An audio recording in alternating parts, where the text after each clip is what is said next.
Divine Truth Events. These are events and presentations by Jesus and Mary.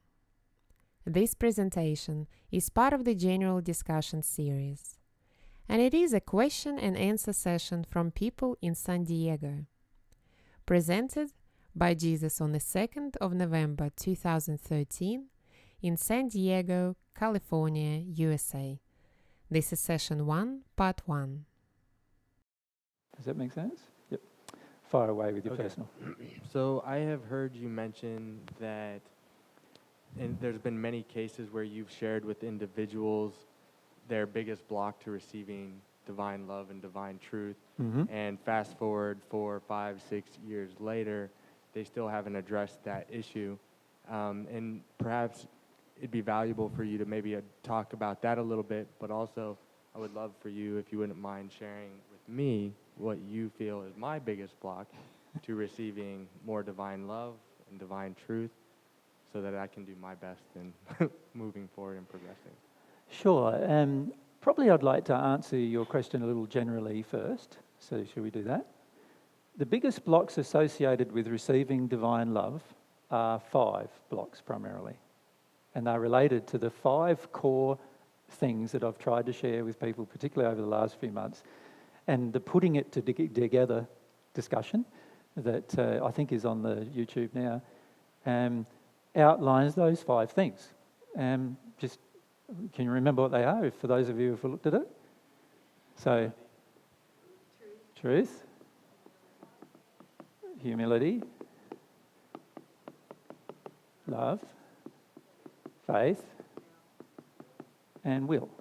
Okay, so let's put them in the order that I feel we need to engage them, shall we?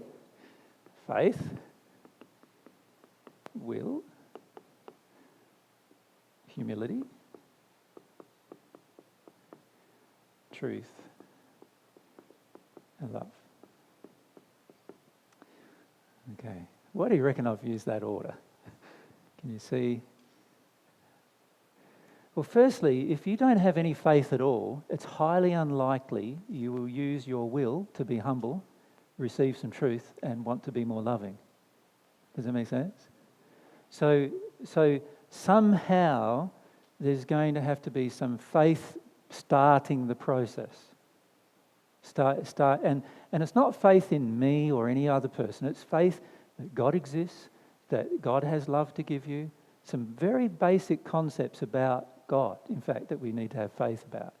That God's created a universe that's loving, and some very basic principles like that. If we don't have that underlying faith in God's nature, it is highly unlikely we will ever engage wanting to know more about God or wanting to receive love from God.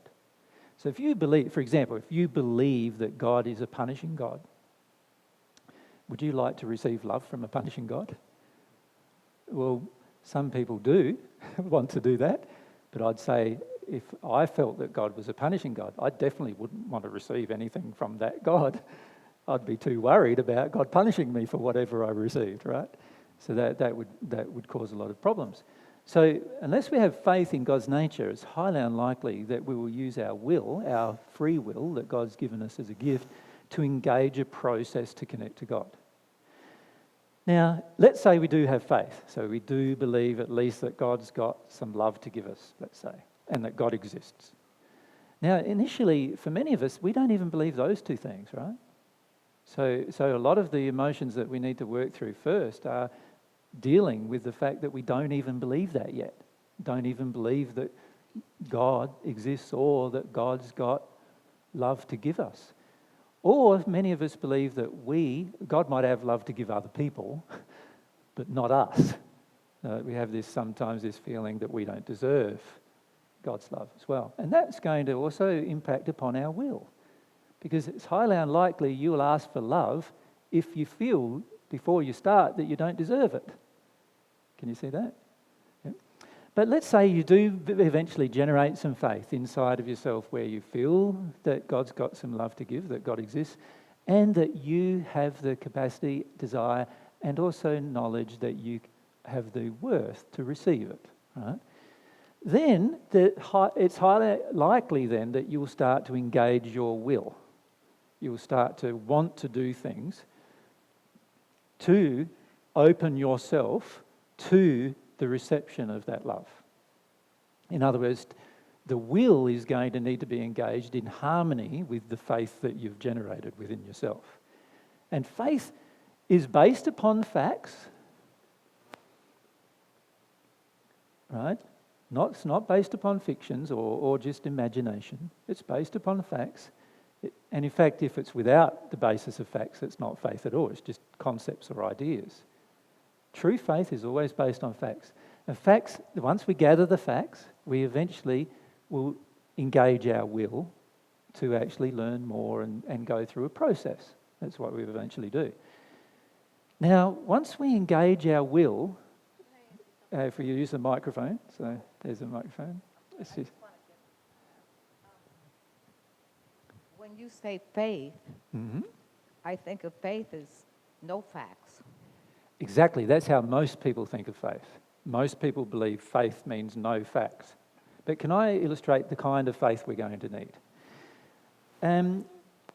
Let's compare it with what the world's done with science for a moment, right?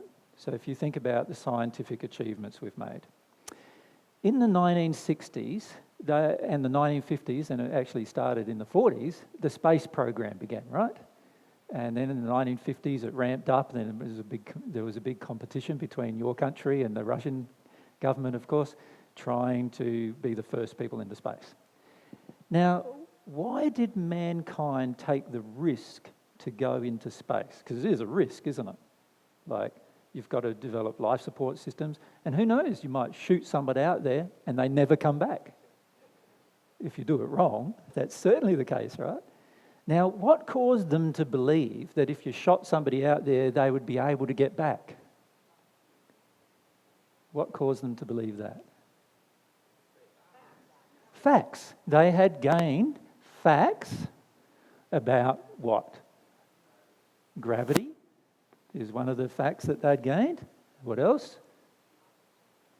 Okay, so they needed to know about what we live on, which is not just oxygen, but a mixture of gases.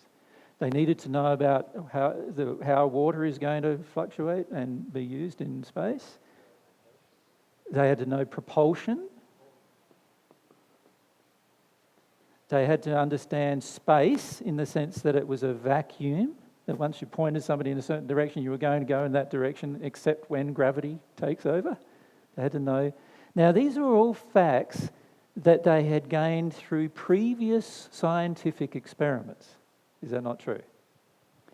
So they now had all these facts that caused them to have faith that they could shoot somebody up into the space, make them go around the moon and even land on the moon, and then get back home and tell of their experience. But they didn't know that it would actually be achievable until they did it, but they believed with all of their heart, because if they didn't believe with all their heart, they wouldn't have tried it. They believed with all their heart that because of what they knew about all of these facts, they could have the faith that shooting someone off into space meant, and getting them back was achievable. Does that make sense? Now that's exactly the same with our faith about God. That's the same kind of basis that we need to have. So we need to start experimenting with what is God's nature and characteristics. And we need to develop enough knowledge or facts about that to actually generate enough faith that we can use our will to connect to God. Otherwise, we'll never do it. We'll never do it. And so to me, faith is always based on facts. And I would never choose to connect to God unless I had good factual evidence that would suggest that it was worth trying. Does that make sense? Now, I know a lot of people on earth think about faith completely different to that. And I don't understand, actually, the way faith is achieved on earth for many people, because they have faith in what I believe is no facts at all. And that, obviously, is not going to be very conducive to you using your will firmly in a certain direction. You have to, and this whole concept of blind faith, to me, is a complete oxymoron. It's a complete opposite of two terms. There's no such thing as being blind when you have faith, right? There's no such thing as that, in my opinion. What we need to do is base our faith upon the facts that we've discovered about the universe.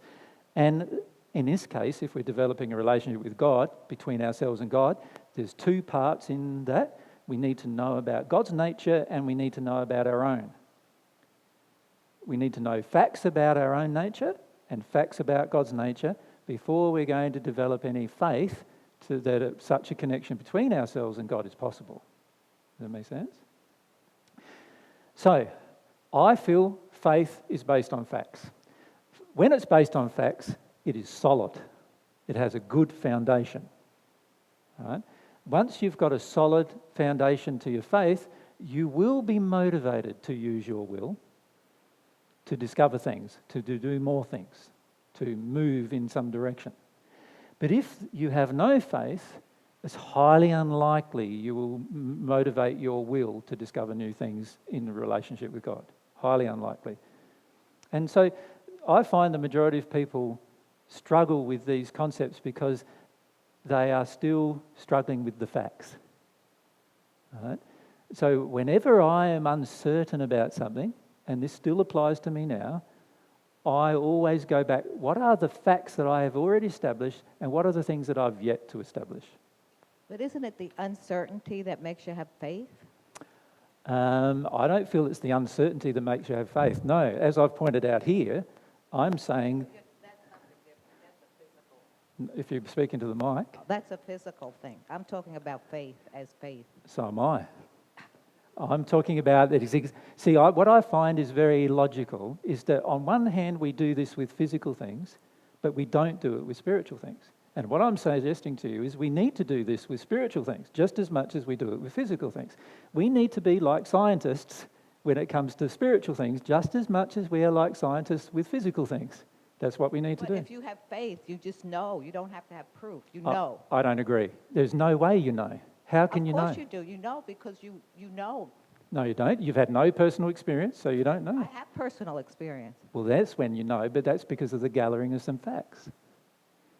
If you've had a personal experience of something that is true, then you've gathered some facts. Then you can know. But before that, you can't know. It's only just an imagination. But it's not on the physical level. I agree, but what we do physically is the same as what we need to do spiritually. We need to gather the facts. The way we gather facts is a bit different, but we still need to gather the facts. Does that make sense? Yep. And if we go back to